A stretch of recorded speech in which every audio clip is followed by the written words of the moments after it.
The following program is brought to you by PodcastOne Sportsnet. This episode of the Steve Austin Show is sponsored in part by DDP Yoga. Hey man, working hundreds of matches over the years, ain't no surprise that DDP's body has taken its share of bumps and bruises. My good friend Diamond Dallas Page knows all about the wear and tear the ring takes on your body and the wear and tear life takes on you just going through the regular everyday steps of working your ass off in your life. And the DDP Yoga Fitness System was specifically designed to burn fat, reduce pain, and heal from injuries, whether those injuries happen in the ring or at life or on the job. Dallas is so positive that you'll absolutely love the DDPY program and using the DDPY app that he's doing something he's never done before. He's going to give you 7 days free to try it out. That's a week to try the program, explore the app, and own your life, and it's completely free. The DDP Yoga Now app has everything.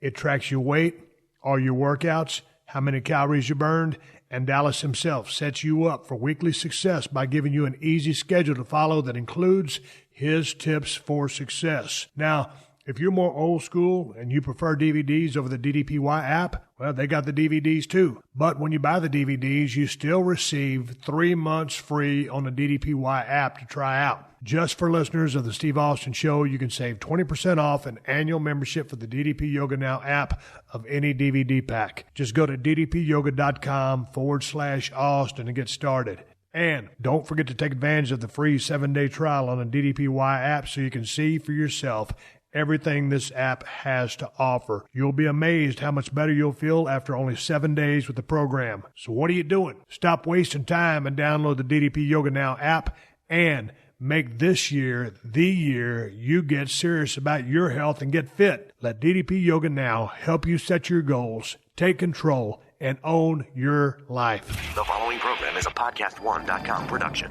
From Hollywood, California, by way of the Broken Skull Ranch, this is the Steve Austin Show. Give me a hell yeah. Hell yeah. Now, here's Steve Austin. All right, everybody, welcome to Steve Austin Show. I am coming to you from the mean streets of Los Angeles, California today. I'm sitting over here at 317 Gimmick Street. I got good news for you. My guest today and this coming Thursday is none other than Ivory, a.k.a. Tina Ferrari, also known as her shoot name, Lisa Moretti. Boy, I tell you what, I've been watching Tina Ferrari, Lisa Moretti, Ivory ever since 1986 when G.L.O.W came on. Man, I was a big fan of pro wrestling, and when G.L.O.W came on the scene, I was hooked. Watched it every single season it came on, watched every single episode, absolutely loved it. And Tina Ferrari was one of my favorite characters, gimmicks, personas, whatever. She was one of my favorite wrestlers. So I always followed her career right from Jump Street.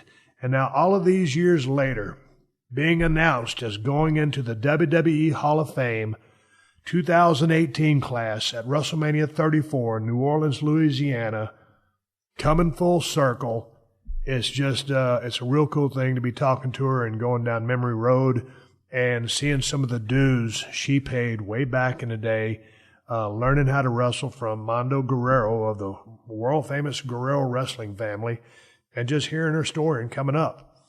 And I've watched and listened to a lot of Lisa Moretti interviews, and there's been some good ones. So I want to cover a few things that other people might not have covered, just as far as some of her background stuff, who she was as a kid, how she came up, her activities in sports, when she started as a cheerleader for the United States Football League with the Los Angeles Express years ago. I want to hear about all those stories, and so we talk about all that stuff. And, of course, man, there's a good bit of time spent on G.L.O.W. I absolutely love that show. And then it segued into Powerful Women of Wrestling and onto the LPWA, some AWA stuff. And then, of course, her run as Ivory in the WWF, how she got that gig, how it came to be. Now, here's the thing. I was talking to Lisa. We were having a great conversation. The wind started blowing, and we lost our connection. So we're going to pick it back up tomorrow, and then we're going to finish that conversation, which you will hear on Thursday. But right now, I'm not going to flap my gums any longer because it's a pretty long podcast, and anybody that knows Lisa knows she can talk. And it's been a very enjoyable time spent talking to her and watching her and seeing her again. I look forward to seeing her in person, maybe if I'm down there at 34. I'm not predicting I'm going to WrestleMania 34. Everybody's making a big prediction because I started talking with Lisa on Twitter. I'm not predicting that I'm going to be anywhere. But it was great to see her. It was great to catch up with her. Her and I have always got along like peanut butter and jelly, and shooting the breeze backstage. I was doing my thing. She was doing hers, but she's always been a real cool person to me, and she's doing a bunch of cool things with dogs. And for the record, we'll cover this on part 2, she ain't in the landscape business if you read her Wikipedia page. I'll have you know that. Anyway, I'm going to stop flapping my gums because I'm going to get into my conversation with the person you might know from the WWE days as Ivory, as I know her from both days, Ivory, and also as Tina Ferrari. She's still the same dynamic woman, and her name is Lisa Moretti, and we're going to get to her right after I tell you guys a solution to a dilemma. Right now, it's basketball season, and it's also hockey season. But what if you're a fan of both? How do you watch all the sports? Well, rather than filling your living room with TVs, head on over to Buffalo Wild Wings.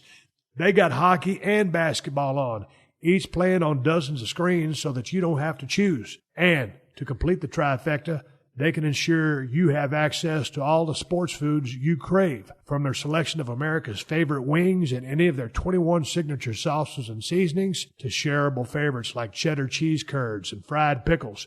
You'll have everything you've ever wanted. But wait, they also got a variety of beers to quench your thirst. All the basketball, all the hockey, all the food, and all the beer you want. Buffalo Wild Wings. Wings, beer, sports. Please drink responsibly. Hey, this is Jordan Harbinger. I used to host the Art of Charm podcast, but now it's time for something new. The Jordan Harbinger Show. Did you know you can be entertained and actually get a boost in your life at the same time? On this show, we dig into the superpowers of the world's most interesting thinkers and top talents. Then we deliver them to you right into your ears. But I get it. We're not all superheroes. That's why we give you their blueprint so you can live what you listen. After 1,000 interviews, learning 5 languages, and getting arrested in a country that doesn't even exist anymore, I'm now more ready than ever to introduce you to The Jordan Harbinger Show. Listen free to The Jordan Harbinger Show. Available on Apple Podcasts, PodcastOne.com, and the Podcast One app. This is the Steve Austin Show. All right, just hit the record button. I got Lisa Moretti. She's going into the WWE Hall of Fame this year at WrestleMania. What is it going to be, Lisa? WrestleMania 34? WrestleMania 34. Yeah. Congratulations. How do you feel about that? I'm just so excited, and I feel super honored, and I feel like I've got this, 120-pound bag of responsibility on my shoulders. I've already seen you. I don't want to let anybody down. I want to make a good speech. But I've already seen you on Twitter. Oh, there's pressure.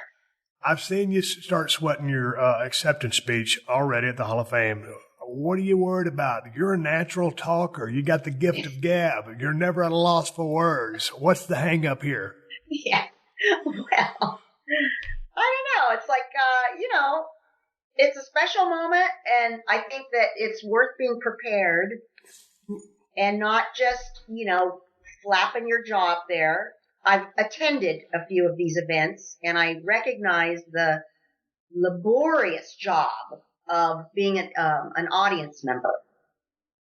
Quite frankly, everybody that gets inducted is getting inducted by also a good talker. So it turns out to be a really long night. So I want to respect that people, all should be heard with the same level of attention and energy from the audience, and to not just drain the life out of the whole event by talking too much. So yeah, it's going to take some thought to put a whole career, not just a WWE career in a nut, but way back to mid-'80s with G.L.O.W. And what a wild ride that was. Everything in between with the scattering of all the women's shows, all women on the card shows in the mid-'80s. So there was kind of like they talk about the revolution now for the women currently at the WWE. And I feel like I lived through kind of one of those segments in the culture of women's wrestling. Yep. So I'm kind of hoping to spike that a little bit in my speech because I think it's very important, the road that women have come in the wrestling world. Oh, I agree. No doubt about that. And just with respect to some of the speeches, the people setting up the people that are, going to go into the Hall of Fame, like last year or was the year before. I think it was last year. But, Natalia and Beth Phoenix, man, that 1-2 combination was so eloquent and articulate and well thought out and so much heart and emotion. I mean, so, and those weren't the only two people that shined, but they were kind of off the chart. And going back to the day, I guess I went in 2009 and it was just like, I had a speech in my jacket pocket. I never even pulled it out. I don't like public speaking. I do like cutting a promo. I can cut you a promo that's going to draw you money. But when I turn just back into Steve Austin, I'm just kind of humble and thankful to be there. So, I came from the heart and I was on a timeline. So some of these things can go too long. And then they start playing the music now to give people the hook. But I remember a couple of years ago, were you there when Mr. T was there? No, but I have read about it. And oh my God. On and on and on. It was interesting and it was long. Someone needed to give him the go home cue. But anyway, not to pick on Mr. T. I'm a big fan of Mr. T. He did a lot for the business, brought a lot of eyeballs to the business back in the days of WrestleMania 1, 3, whatever it was, way back in the day. So anyway. Yeah. Hey, man, I'm sitting there looking at you right here, right now. You look like $1 million. I've been watching a lot of your interviews, but man, before we go into, some of your career, we're just kind of jump around. It's not going to be an ABC type conversation. And of course, for the record, when I had, Angelina, Little Egypt on the show a couple years ago, I was a big fan of G.L.O.W. I was a huge fan and had a big crush on you. So let me get that out there right front. That's great. I cannot believe that. Oh my God. And we used to shoot the breeze at the shows in WWE, but we really didn't get a chance to talk too much. And when we did, but you were doing your thing, I was doing my thing. You're at the show. We were trying to, take care of business. Let's just be really honest about what your thing and my thing was. Okay. Your thing was being very active on the show, tons of responsibility, main eventing, great storylines. My thing was a little different. My thing was, am I going to be on the show tonight? Twiddling my thumbs, wondering what the hell I'm going to do with an 11-hour day at the arena. Gee, maybe I should go run the stairs again. Okay, I could segue into there about how you kept in shape all these years, but I want to go back to your life as a kid, because you're born here in L.A. Yeah. So, I mean, like, were you a good student? Were you smart? Were you straight A? Because you've always seemed highly intelligent, very articulate. Yeah, I was a good kid. I'm a girl. We like to please. So I'm the youngest of 4. I was born in Inglewood, California, and I grew up in Torrance, California. So I used to call it Borance because, I'm kind of adventurous. But Torrance is just the land of normal people, which I was blessed to be raised there, I guess, right? So, and it's still a really great town. But anyway, yeah. So were you in high school, like, were you like in any kind of sports? I know you went on to be a cheerleader for the Los Angeles Express and the USFL. So how actively involved were you? What did you do while you was in high school? I was in high school. I was a tennis player. I was, soccer for girls was just coming out at that time, and I was too chicken to play soccer because I thought that, it would hurt too much. But yeah, I've always been athletic, and I had great brothers. I have 2 older brothers and an older sister. And, my older brothers would, teach me how to throw a hard ball and how to bat. And, they of course loved to beat us up all the time. Oh my gosh.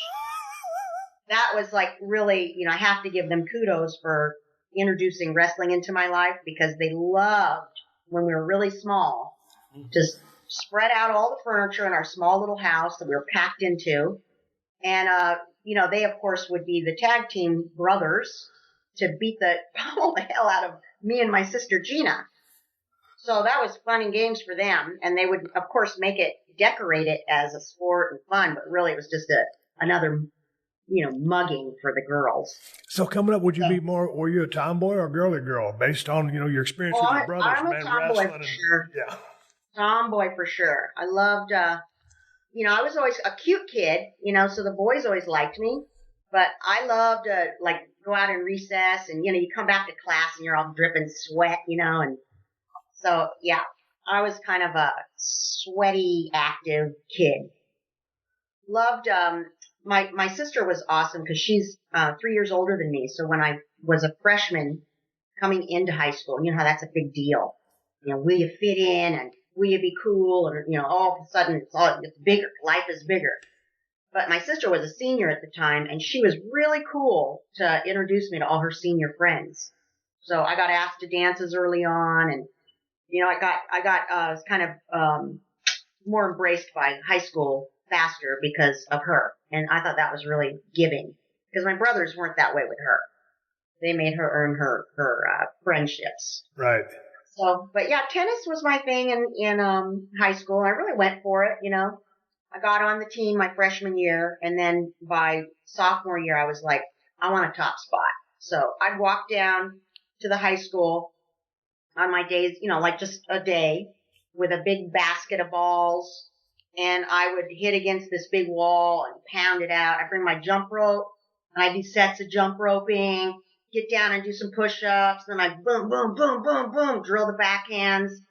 And then I'd go serve, and I had a few ideas of my opponents, like you have to play a tournament to get your seeded spots. Oh, yeah. And I knew what their weaknesses were, so I would like practice backhand, serve into the backhand, serve, serve, serve, serve. So I guess, and nobody made me do that. I just wanted to get my spot, I wish I would have been more like that in WWE. It's a little bit different in WWE, especially back in the day. It sure is. It sure is. I remember Hardcore Holly. I asked him one day in a car ride, I said, what's tougher, in your opinion, professional, I don't know if he played pro football or college ball. Yeah. But, being a football player or a wrestler.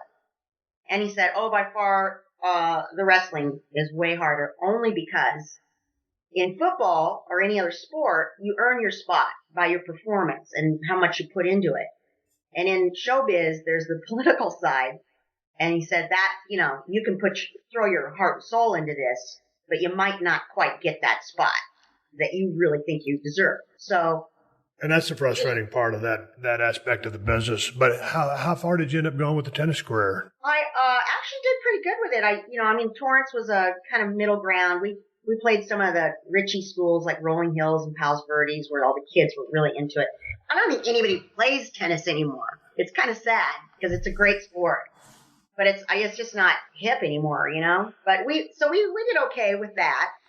And, but then what I did with that is, after high school, of course, you're starving student. All of us kids paid our own way through college, which was really hard for me by that time. Absolutely. Mine was way bigger than my brother's.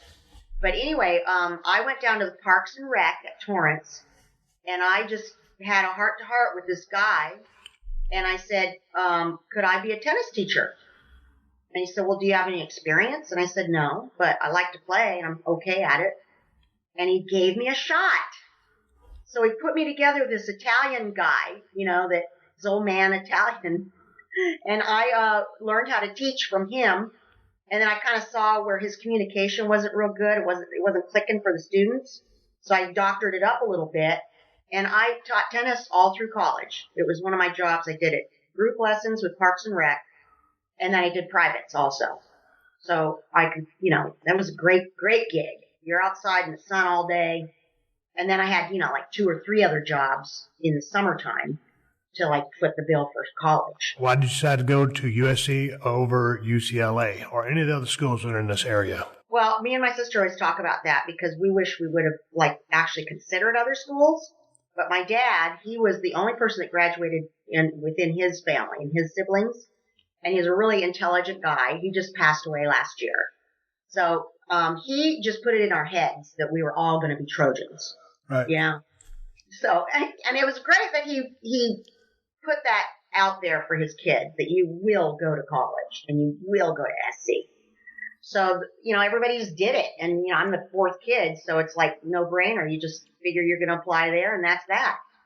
So I got a little bit of, we all got financial aid to some degree because mom and dad were divorced early. Mom didn't make much money, but God, times were changing by the time I was gone. tuition keeps going up, the grants go down, and you get a student loan. And it took me like 10 years to pay that sucker off. Yeah, So, but did you end up getting a degree? Yeah. And so you went as public relations, right? School of Journalism, Public Relations, yeah. So what were we going to do with that? Newscaster or? Well, in the School of Journalism, they had like 4 things you could do. You could be like a newscaster. I think it was like sports was a separate thing. And there was public relations and one other thing. Oh, news writing, like writing for a newspaper. So, I was like, I'm not going to be a news writer. And I didn't see myself as an anchor person at all. So I just thought public relations was the thing with the most, like reach of choices. Like being an attorney, you can work in different industries that might suit you. So it was a big like question mark. Still, I went for that only because I felt like that's the only thing I knew how to do pretty well out of high school was write. I felt like I could write well. I'm not a mathematician. I'm never going to be a scientist. So, But what do kids know, right? What do you know when you're that age? People go, what do you want to be? Choose a major. And you're like, I don't freaking know. Well, no, I didn't either. I was going to be in the insurance business with my father, but hell, college algebra and accounting kept kicking my ass, so I dropped them and I turned into a PE major. Anyway, I never graduated, and it turned out, I had 17 hours to go, and I ended up leaving school, and it turned out to be an okay story, but I always stress education to these kids when I'm talking to them these days. So public relations, you didn't exactly know what you wanted to do. As long as you get a diploma, it opens doors, but you had no idea what you wanted to do with that degree? No, I went on a few interviews and I just had that same feeling of like, this does not fit. And I also had an experience early on. My first job out of college was, besides all my other things like teaching tennis and stuff, was I worked for a temporary agency, like where they hire temps. And it was in Beverly Hills. So now I'm driving from Torrance around that South Bay curve, as you know. Jam-packed traffic, morning, night. And man, early on, I was like, I ain't doing this with my life. I don't care if I'm poor. I am not driving this traffic as part of my career, my life. So I knew that was like a thing, I was like, I'll do something else. And then I realized in that job, because my turf, I was like the girl that would go out door to door, was mid-Wilshire, and you go into all those high rises and you start finding out there's a lot of stuff to do out here.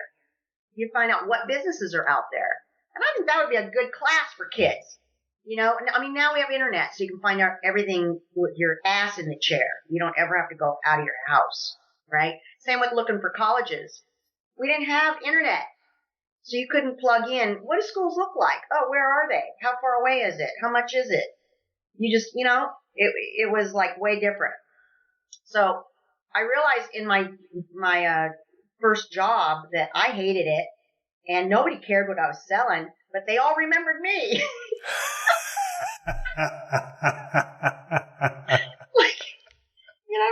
You walk in and the whole place would light up and go, oh, Lisa's here.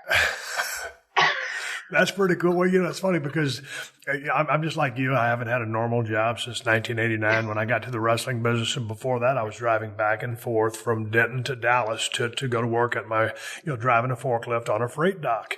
Uh-huh. And I'm like you. I just cannot stand when I get out in LA traffic, every single day if I go somewhere or if I don't, I'm like, man, I just don't know how these people do this commute every day. So you would end up in the same business that I would end up in a job where you commute all over the world, but it's not that 9 to 5 commute, but you are driving, but it's not doing that regimented type here, there, always back and forth. You're all over the place, which that was fun. Seeing the world was fun. Going back and forth was a real drag to me. Yes, I know it. I hear it. So when did you end up getting the Los Angeles Express cheerleading job? Were you a cheerleader in high school? No way. Well, I was a song leader. There's a big difference. Okay, give me the difference. I didn't mean to offend you. What happened? The high school cheerleaders are the ones with the fat thighs and the loud voices. Okay, I might have a loud voice, okay, but I don't have fat thighs. So anyway, the pom-pom girls, now they rock because they dance. They're the dancing girls. So I was a song leader, they called us, and we did all the little routines, Michael Jackson, Off the Wall album. Some of the favorite hits for the song leaders of Torrance High School. Okay? We were moonwalking, okay, on the football field. So the USFL starts up, and all of a sudden you decide, hey, man, I'm going to try out. No. No, what happened? I was being a career lady, and I was doing an assignment at USC. And I walked into this lady's office to interview her assistant, who's also a student. And the lady, I'm waiting for the student to get to interview her for my class project. And the lady starts eyeballing me, and she says, do you like to dance?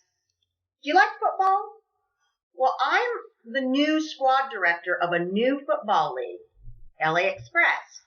We have auditions for cheerleaders coming up this weekend. If you show up, I will give you a job. And I'm like, because people tell me that all the time. My whole life, they've like, if you show up, I'll give you a job.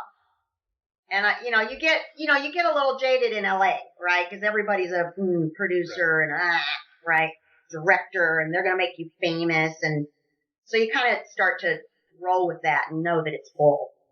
So I just said, well, I'm really focusing on graduating here. And, I saw myself as being a career woman and all that. And, I said, tell me where it is and maybe I'll show up. And she said, you don't have to prepare anything. Just show up. It'll be fun. So it turns out it was in Manhattan Beach, not Hollywood somewhere, which is one of my neighborhoods. And I just told myself, I'm going to go. And if the girls are weird, they're catty, they're the kind I'm expecting to meet, I won't do it. But if they're fun and it looks like a good, I try it, right? So I did not prepare. I show up. All the girls are really nice. And we're looking through the window at the girls auditioning, and they're freaking dancers. They're like doing layouts and these great routines. I'm like, shit, what am I got myself into? But the lady said, and there she was at the desk, with a few other judges. So I got my number, and I went in there. I made a total ass of myself. I put some favorite music on, and I just grooved. And I can't remember what I did. I blacked it out of my mind. I got the job, and it was the second season of USFL football. And we had, I'm telling you, like 52 cheerleaders. We had the most rockin' bunch of girls. They were forever been the most fun girls I've ever partied with, danced with. It was great. So we had young football players like, Steve Young. We had, all of them were young. They weren't married, maybe a couple had girlfriends somewhere. And we had all of us girls. The guys would play, we'd cheer, and it was like, let's go out afterwards and dance some more. And when we had parties, the Raiders would come to our party because we had a cool bunch of people who weren't catty, they weren't, snobby or gossipy. So that was a really fun time. Those girls actually tired me out for the first time I ever met people that pooped me out. How long did that last? It lasted, we had one awesome year, and then we had a change of owner on the third year, and they cleaned house. And they had a new squad director, and they wanted to try everybody out again. They had maybe like a squad of 10 girls, and I was the only one that made it back. So we had ugly outfits, everything changed. So all the girls would come and watch the games, but things started on a quick decline after that. The players stopped getting paid. The football got really lazy. They're like, why should I take a bump for no money? I know my check's going to bounce. So it got really slow out there, And that was really fun for me, too, I used to, on our first year, we'd play the games at the Coliseum, USC Coliseum. So here I am running down the tunnel where Tommy Trojan comes out. Wow. In my own arena. And in 1984, the first year I was a cheerleader, that was when I graduated.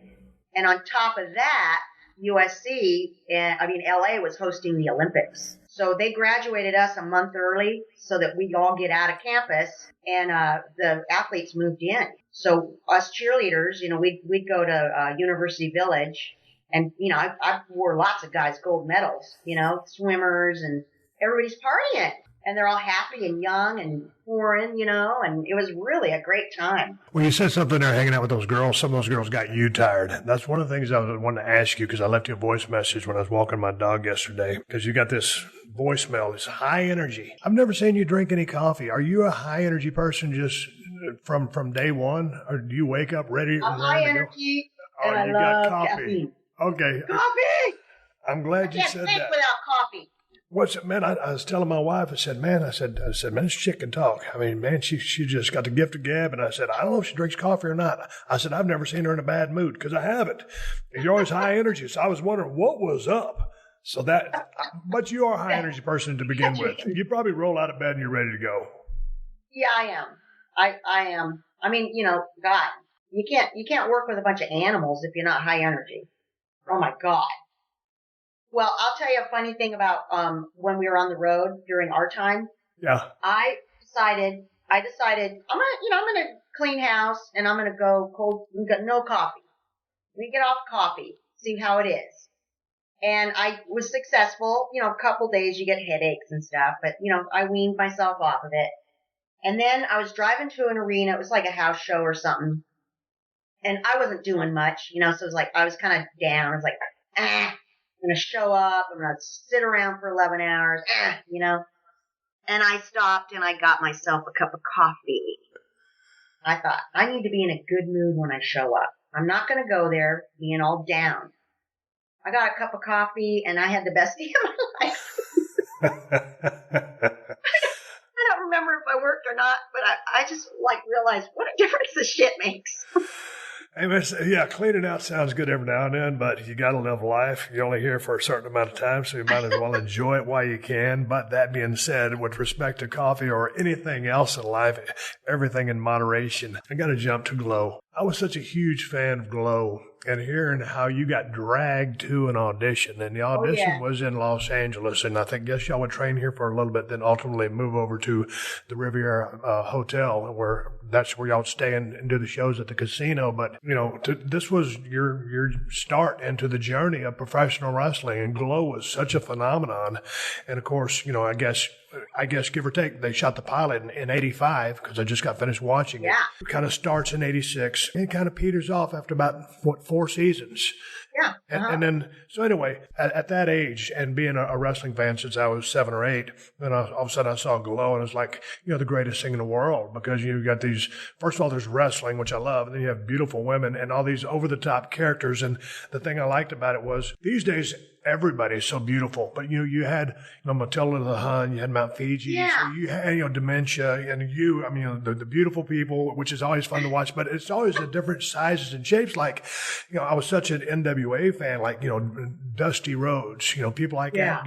You'll never see another Dusty Rhodes again, because that body type won't get an opportunity in the business. Right, exactly. But anyway, so let's talk a little bit about G.L.O.W. because I just loved it, and I loved your character. And I love what you did in the ring. How did you get dragged into this crazy world, which you would be in for almost 20 years? Well, I am stunned that you are such a fan, first of all, and thank you for your support. That was very nice of you. But we, one of the cheerleaders, Nadine is her name, she was my buddy, and she was an actress. A lot of the girls were dancers, choreographers, actresses. So she got an opportunity to go on an audition for this wrestling show, and she called me to go with her. But you didn't know it was a wrestling show at the time, did you? She told me it was wrestling on the phone, and I said, why the hell would I want to do that? And I, of course, like everybody, imagined huge women, like, I don't know anything about it. Why would I go and get my ass kicked, for what? You're crazy. Oh, please come with me. Please, just once. Just come with me. If we hate it, we'll leave.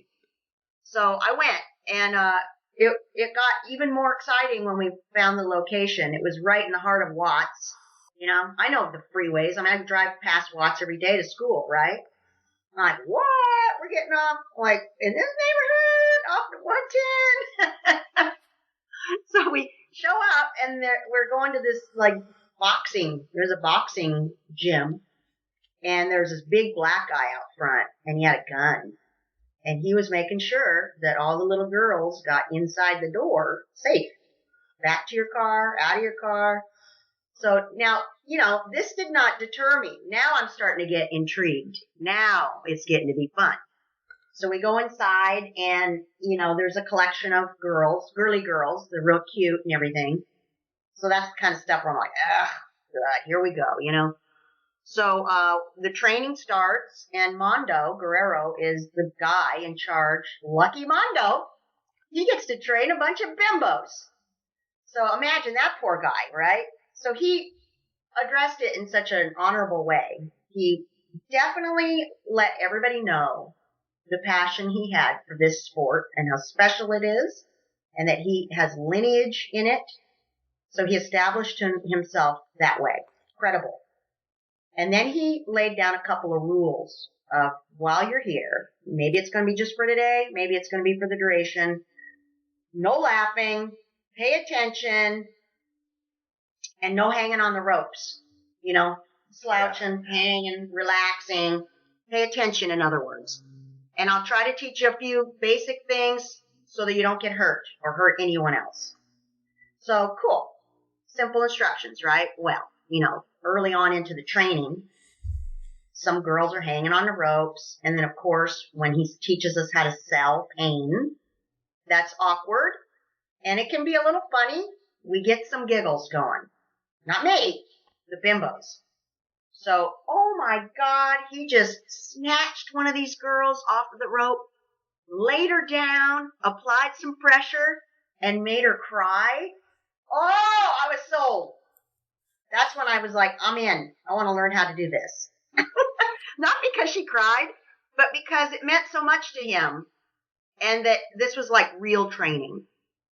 I like it. I like learning new skills and stuff. And when you got a pro that's taking interest to train you, well, listen, man, this is going to be a great ride. So then they didn't kick us out. They kept asking us to come back each night. And on top of that, they were doling out some money for you to show up once you made the first cut. So now it was a little side gig. We keep showing up to the Watts gym. The mat is covered in sweat and blood stains. On each corner, there's a freaking spittoon filled with slobber. It was hard as a rock, and we were learning basic back bumps, not even really running the ropes, just how to fall down, and get familiar with a few holds. So, yeah, the training he gave was, God, it was such a short period of time before they sent, I think, maybe 10 or 12 of us off to shoot the pilot in Vegas. What was amazing to me was, because I was reading, it was an interview with Matilda the Hun, and it had some quotes in there from you. And, you said, we really kind of didn't know what the hell we were doing as far as TV goes. Says Lisa Moretti, who performed as Tina Ferrari. I think some girls were there because they wanted to be on TV. And he goes, it's not like we were the creme de la creme model girls.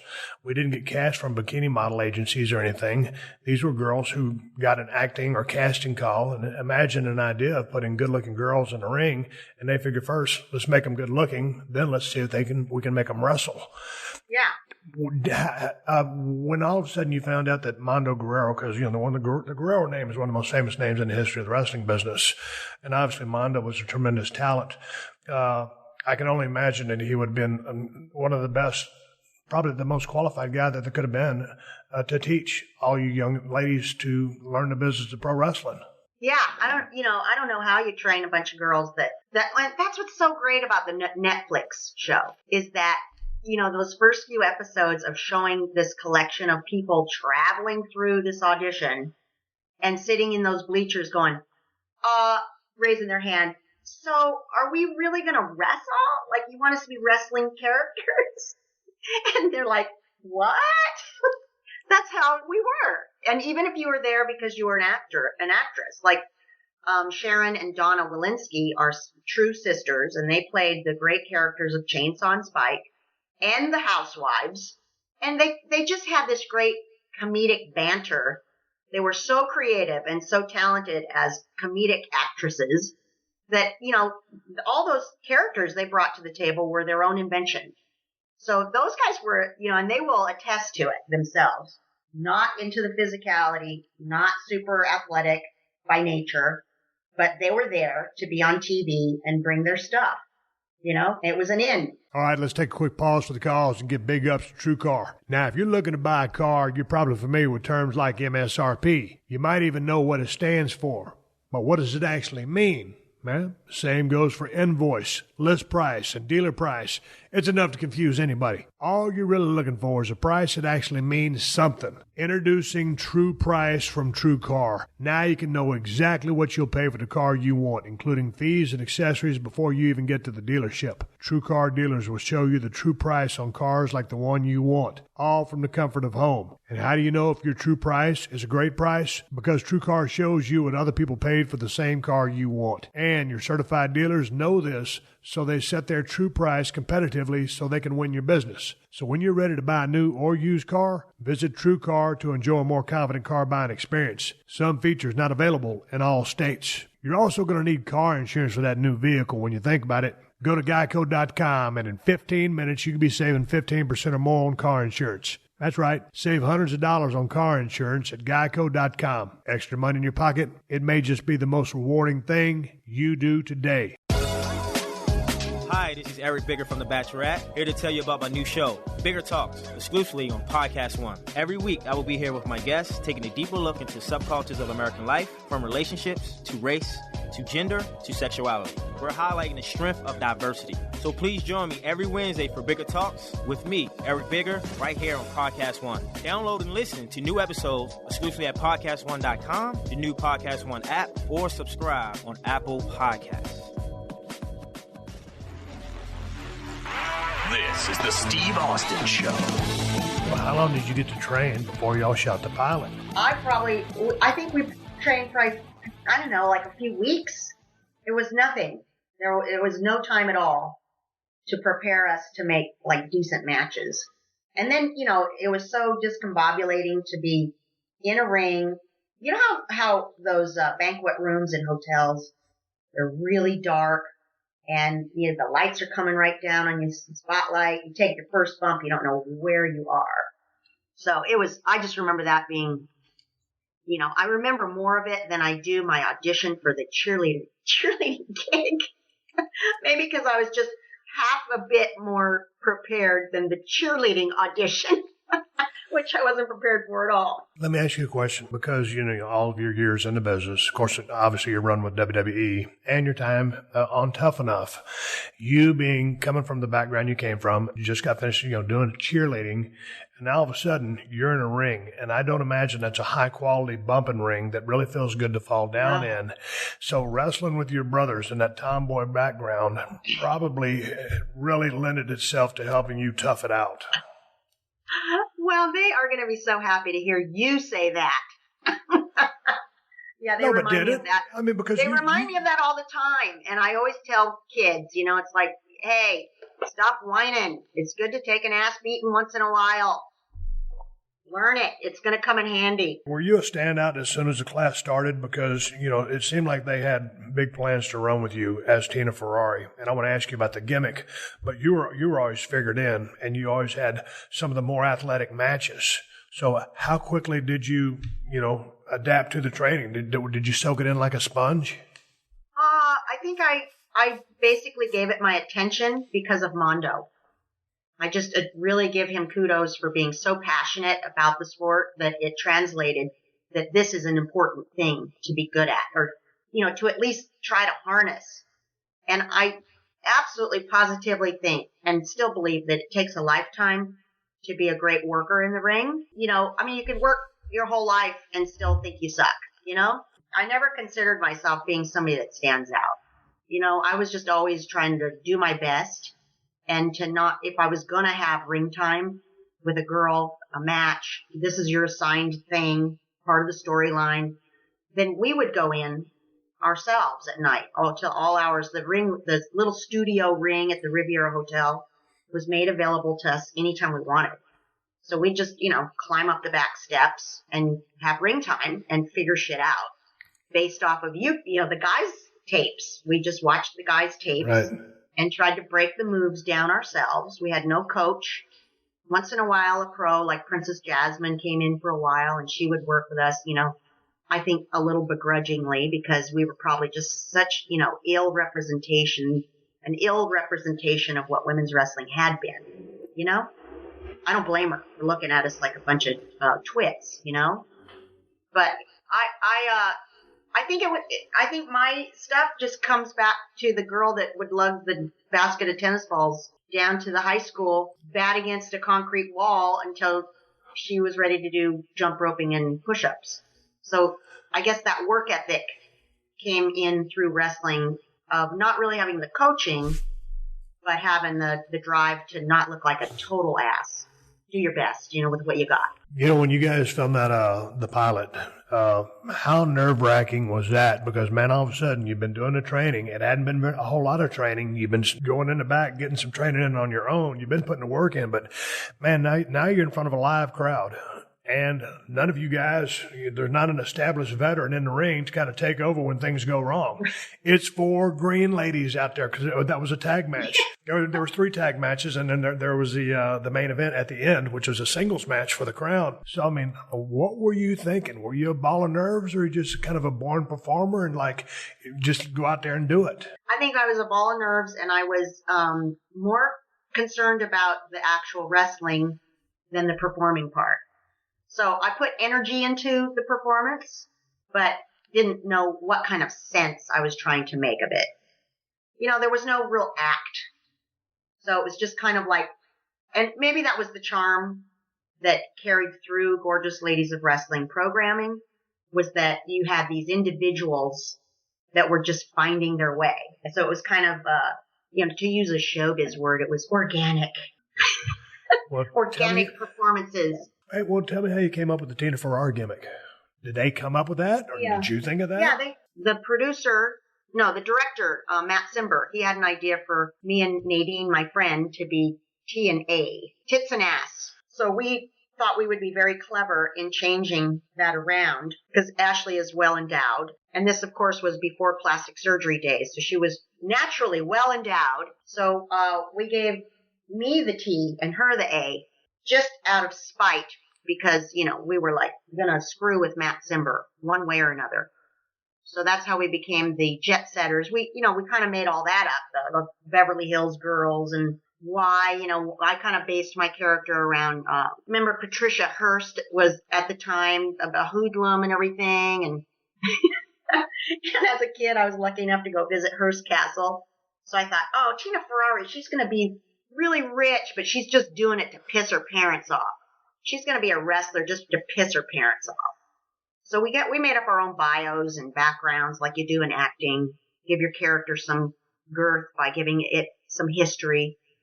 And, but still, it was a pretty green performance all the way around. Oh, man, it was what it was. And it got picked up and then turned into a sensation. And guess where we shopped the show the very first year to sell Gorgeous Ladies of Wrestling? Tell me. New Orleans. Isn't that something? Full circle, baby. Yeah, we went to the NAPI convention. They'd have it every other year, New Orleans, Las Vegas. New Orleans, Las Vegas. So we went out there and we met the WWF at the time stars. I remember shaking Hulk Hogan's hand because all the colorful talent would be at a booth, selling their programming in the old days, how they did it. And we'd walk the floor in our little costumes and shake hands and, ooh and ah at people to grab their attention and bring them over to buy our show. So that was New Orleans. Speaking of that, what you're saying is full circle. That's where they pitched it, and that's where you're going into the Hall of Fame for the 2018 class. So I was watching an interview done by Carmen of Soul Patrol. Soul Patrol. And she didn't have a lot of good things to say about Matt Simber. It seemed like he was a little bit of a hard ass. And I think she was speaking with respect to the curfew and trying to make sure that the girls were not running around Las Vegas, that they were being safe in the ring, that they learned so nobody got hurt. Unless it was designed to mean something else. That's what I took out of it. What was the story with Matt Simber? Matt Simber is, to his own making, become the fall guy for all of our interviews. He was a character, super creative. But he was like the classic director, Hollywood director, where he would I remember I had this, scene, this little vignette I had to do where you go into a dressing room with your business attire on, and of course your big, gigantic 1980s hairdo, and then you come out of the dressing room with your Shazam wrestling outfit on, and you do a kick, like a grappler. So it was late at night, and we're shooting this stupid thing that should have been done in about 10 minutes. And he was just riding my ass, yelling at me and screaming at me and do it this way and do it that way and smile, damn it. And I know that exact skit that you're talking about because you walk in and you're just very, very articulate, very sassy and intelligent. And you walk in and you come out and it's almost like a Power Ranger kick. Yeah, when you come out of the dressing room, it's the transformation. So I know the exact skit you're talking about. So it took forever to film. The Power Ranger kick right on. That was awesome, though. So I just remember, like being in the dressing room for the Power Ranger entrance and like tears streaming down your eyes and you're like, this sucks. Why is it being so mean to me? So, maybe he thought that was like great motivation or something, but so, and then he would pick on personal things with the girls. So he was really charismatic and he'd buddy up to girls. We'd be out having a drink at the Riviera or something and he'd come down and sit around and learn who has a boyfriend and what's his name and who does what and, and then he would turn on you in front of everybody and use that ammo in a really nasty way. And he hurt a lot of girls' feelings deep down. So I kind of watched him do that. And so whenever I just, learned his thing, I excused myself. Every time he'd come join the girls, I'd say, well, I'm going to go work out tomorrow bright and early. So I'm going to excuse myself. And then we just go party in a different bar. Good call. So then he always used me as an example of, how come you can't be like Tina Ferrari? She works out all the time. What was your relationship with, or just in everybody's relationship with David McLean? And because it seems like it was in one of the skits, he's in a phone booth, he's making a phone call, and he says, Vince. And clearly he's poking at Vince, and he's kind of emulating, in my eyes, Vince McMahon. Yeah. How was David McLean as a businessman, performer, announcer, all that stuff? I thought he was an awesome announcer.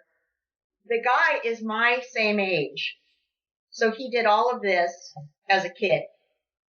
He comes out from Indianapolis. He's a wrestling fan. He's just a kid that he sells down watered Coke in the stands, has a few friends like Dick the Bruiser. I think his dad might have done real estate or something. So they had a big house. I visited his house once when we were doing POW later. And, I just look back on, wow, that guy was really a go-getter. We could have learned a lot from him if we listened to him more, but, we made fun of him a lot and, cause he's kind of a nerd in a way, but boy, he sure knew what he was doing. I loved his announcing when you look back at the old shows. He's like a Jim Ross where he just really pumps the energy up with his announcing. And he, of course, the look of him was so, pristine, baby face, pasty face. The heels could rag on him, pants him. It was always funny. And the baby faces, now in backstage, we were always really happy when one of the girls would like him because then he wasn't so pouty and troubled. If he was getting some or he kind of had a girlfriend, then he was really easy to work with. So, there'd be like the gossip of who's doing him. And then we'd be like, oh, thank God, he'll be easier to work with now. We're glad somebody's doing it. So he was, and then, after G.L.O.W, when he shot off and did Powerful Women of Wrestling, that was a whole other big attempt of pulling new money together and having a road show. He wanted to take a little bit more powerful wrestling, a little more aggressive wrestling to the arenas and have more of a live experience like the guys do.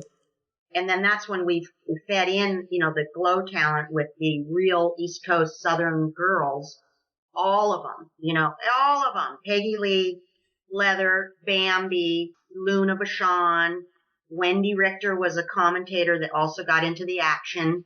Heidi Lee Morgan, Candy Devine, a whole bunch of them. And Medusa came in on that second group, too.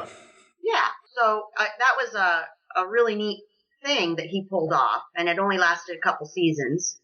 And then a few years later, he gets another show on ESPN, which was I think it was like beach hockey. They were playing hockey on the beach. It was like some kind of outdoor, it wasn't volleyball. I think it was hockey. Somehow they did that. It wasn't on ice, of course. Roller skates. It was rollerblade hockey. No. He started doing roller derby. Before that, even he got a show. It was like a beach setting. He's still doing the lady wrestling now. So I'm just really, that's what, like the McMahons. They deserve all the riches they may have because they stick to this thing called professional wrestling through all the ins and outs, and they stick with it. And that's how David McLean is. Before we go back to move down the road, I want to go back to G.L.O.W. because, man, the thing that it was really, one of the many things it was really known for was the kind of over-the-top skits and vignettes and just did lots of humor, over-the-top characters, larger than life. And it turns out, I think the referee's name was Steve Blanche, who was writing most of that stuff. And so when he would pitch you something or he would write you or another girl something, how was that process? Because the stuff was it was campy, but it was really, really good. That's why it turned into a phenomenon. Something that sucks doesn't turn into a phenomenon. So, but it was so fun that it was infectious and addictive, I would say. It was a good formula, wasn't it? Yeah. I always liken it to, people nowadays wouldn't remember Hee Haw. Oh, I do. Remember Hee Haw with wrestling is what I would tell people G.L.O.W. is. A little bit like Laugh-In, but with wrestling. Right. So it had that variety show feel. We had, and before, I think Steve Blanche took over reffing after we had, one of the girls brought her husband, Frank D'Amato, Yep. Italian guy. And he was our ref for a while. So, yeah, it was funny. Like, you bring your husband, and it's like, hey, you want a job? You're going to be the ref. Who were some of the gals that you really enjoyed working with? Because you had a couple of spirited bouts with Spanish Red. Oh, yeah.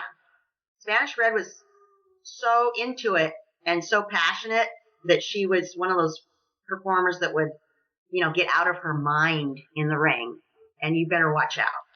So she was super athletic. I think she was a little bit older than us, a couple years, 2-3 years older. And, she was a fiery pistol, boy. I remember, having a singles match with her and, in my mind, having an exit strategy in case things got too hairy. Really. She was she would just go off. And, she was intense. When people would, ask, like they still do, is wrestling fake? Is it real? How much of it is real? Well, with Spanish Red, it was real. It was a shoot.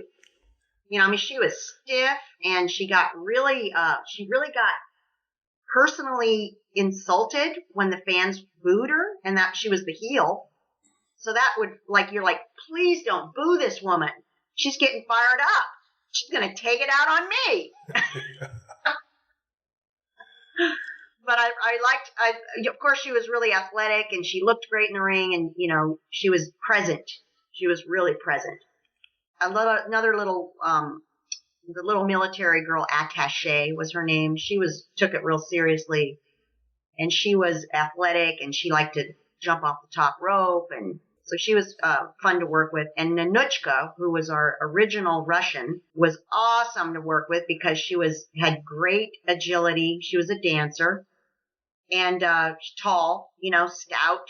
You always felt safe in her arms. You go jump on her and she's always going to be there for you.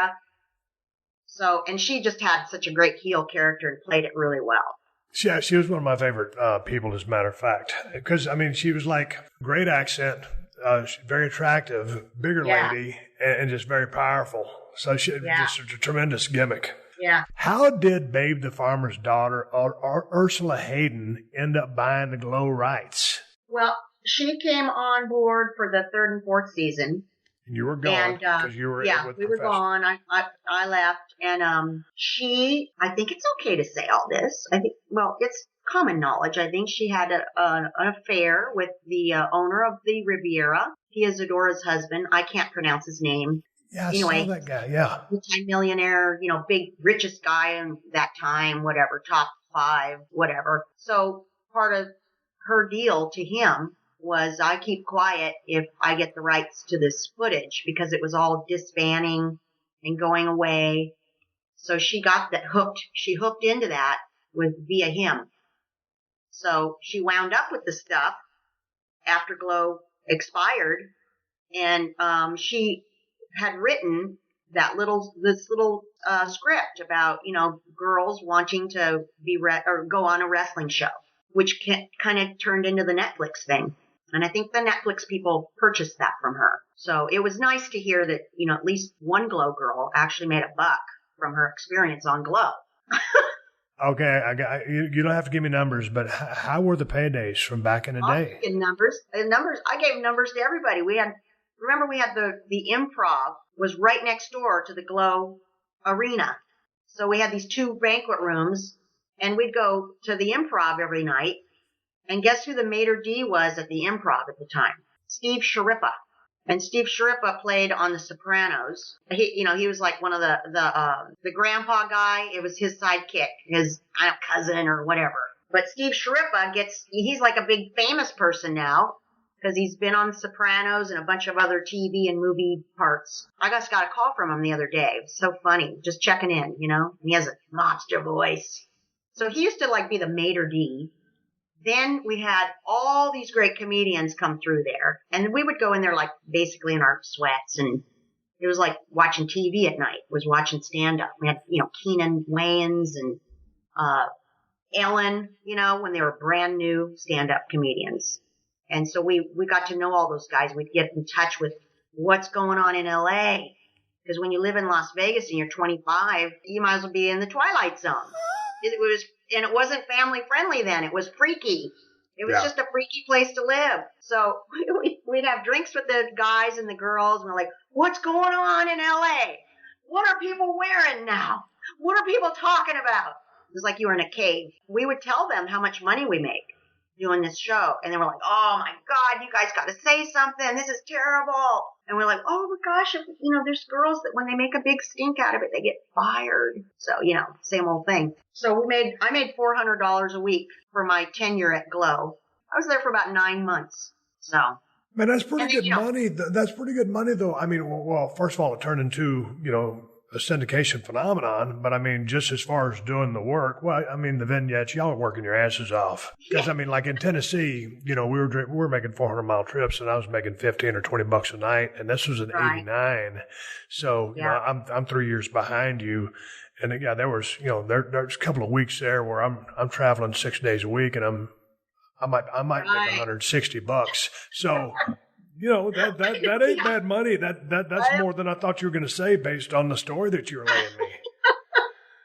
I know, but so see, there you go. It's like it's so neat when you cross the worlds. You've got wrestling, and what we all know, being on the road, wrestling territories. 10 guys sharing a hotel room or whatever. Because there's no money, and then you've got. On the West Coast, you got this little TV show. And then so the TV girls are thinking, hey, we should be making TV money, right? But it's wrestling. So anyway, it was a fun ride. And we worked all hours of the evening. You were always on call. We had 1 day off a week. And because when we shot the show, the matches, you'd have maybe at least 2 matches, sometimes 3 or 4. Because they're getting all the wrestling in the can so they can splice it into the show. So on your day off on Sunday, you just, your guts would be all hammered. Because we wrestled on a boxing ring. It was not spring-reloaded. We had a ring that wasn't a proper wrestling ring. So even as 25-year-olds, you just felt like you couldn't move the next day. You needed that day off. What was that, a 16-foot ring? Yeah, it must have been 16. And then it was all dwarfed for us.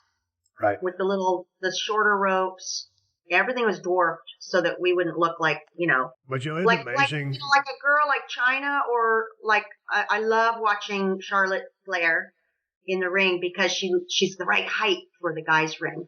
Right. You got to be like, you got to be 5, 6, 7, 8, 5, 10, 11, awesome, but you just don't look right. Us little guys don't really look right in the ring, in a full-size standard ring. It is different. Hey, here's a question for you. When you guys were trying to set up your matches, I know Mondo trained you, but did Mondo stick around for the duration of all this shooting? Was he overseeing matches? Was he like a producer as they have these days in WWE? Hey, maybe we want to try this or put this here. Or was it just you and your opponents constructing a match? But because, obviously, the way... Oh, was it? Yeah. The psychology that is involved in the awesome work that you see in the big leagues like WWE, it didn't exist with us because we didn't even know about it. Exactly.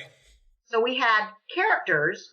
What was great about G.L.O.W was we had definite bad guys and definite good guys. And we had great Las Vegas costuming. We had color, glitz, everything to make your character something. But when it came down to telling a story with action, physicality, nobody knew how to do that. So we just did spots after spots after spots. It didn't even there was no heat. There was no comeback. There was no cut you off, more heat, hot tags. There was none of that because nobody taught us. And we, as viewers of the guys' matches on VHS tapes that we were studying, weren't savvy enough to pick up on what made those matches work. I know. So that was the missing component, Yeah, because just to your point, just like, I was watching some of the matches before talking to you and remembering from back in the day, you guys, you'd lock up or you'd go apart, you'd lock up and you'd go into something there. Of course, there's a lot of snap mares with hair, a lot of snap mares, a lot of hip tosses, which are low hip tosses, not the athletic hip tosses, which would come later. Right. And then all of a sudden, you'd be kind of circling around each other in the ring. You tie up, do some action, and all of a sudden you end up circling around the ring again. And then later in the match, circling around the ring again. That didn't happen every single match, but to your point, the psychology truly wasn't there at that time. Yeah. Now we did do, cause it's funny cause I'm just kind of revisiting all of this through the fans. I just am a brand new Twitter person. I'm brand new to Instagram, and I did that on purpose so that I could, kind of get primed and go through this thing with the fans, and they help so much to throw footage your way or pictures that stir up memories. And so I came by this old G.L.O.W photo that we were out on the escalator at the Riviera Hotel mashing it out. And I thought, well, there you go. We were doing hardcore matches. We used to take the action out of the arena and go all through the Riviera Hotel beating each other up. So, there you go. There's a little bit of that. And then another picture I came across which jarred the memory. We had the rap songs that were shot in the ring, but we also did these little rap and other music videos were a new thing on TV. Remember, music videos were like happening, a brand new way to sell your album or your hit song, music video. So we started doing music videos, and we had one all based around being good girls. Good girls do, or good girls don't. Good girls don't. Like that. It's in swimming pool. Yeah. And I thought to myself, oh my God, there was my first diva photo shoot in a bikini. First ever. And I was just uncomfortable then, as I was uncomfortable way later in life with WWE doing it. Are you not a still photo person? Because I've heard you talk about some of the photo shoots that you were on. But then again, I think you were on some rocks. The camera person was like 100 yards away. And then oh my gosh. Yeah. I hate still photo. Now, if you want to roll a camera, I'm good. But still photo, I hate. Were you like that? Yep. It seemed like you were such a natural taking pictures.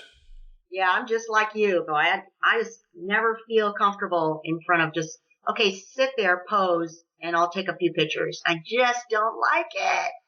I like a moving camera and capture the moment, but not the still photography. And then, of course, I do not feel like I need to express myself artistically being looked at in lingerie or in a bikini on purpose in a still photo shoot. You know, I mean, I rose to the occasion, but I got to tell you, I think that was the most challenging effort in all of my career. I don't care who was kicking my ass in the ring. I would do that 10 times over than stand there greased up in a thong with some guy taking a picture. You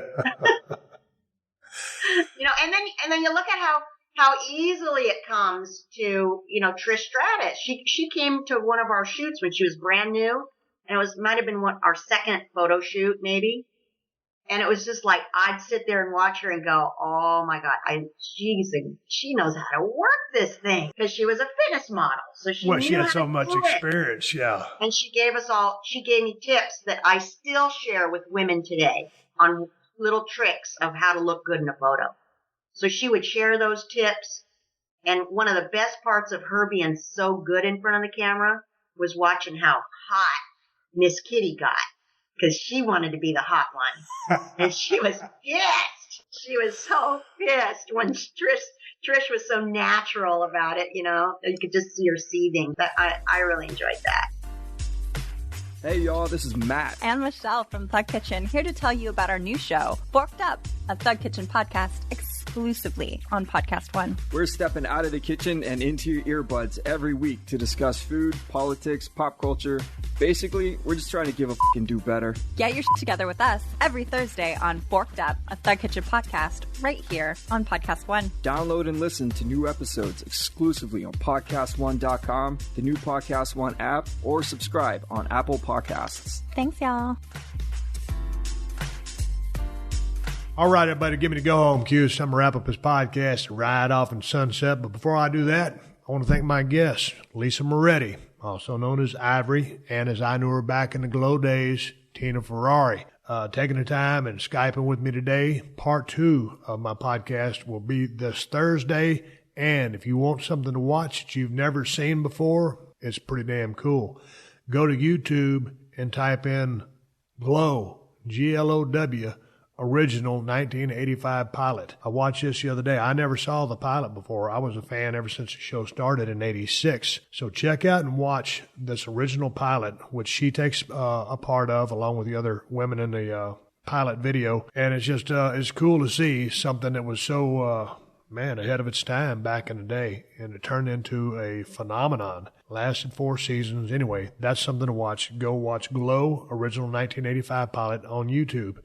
And so we have Lisa Moretti coming back on the Thursday show. Before I let you go, I got to tell you guys about ProWrestlingTees.com/Steve Austin. They got all my Broken Skull Ranch shirts, my badass beer, the Broken Skull IPA from El Segundo Brewing Company.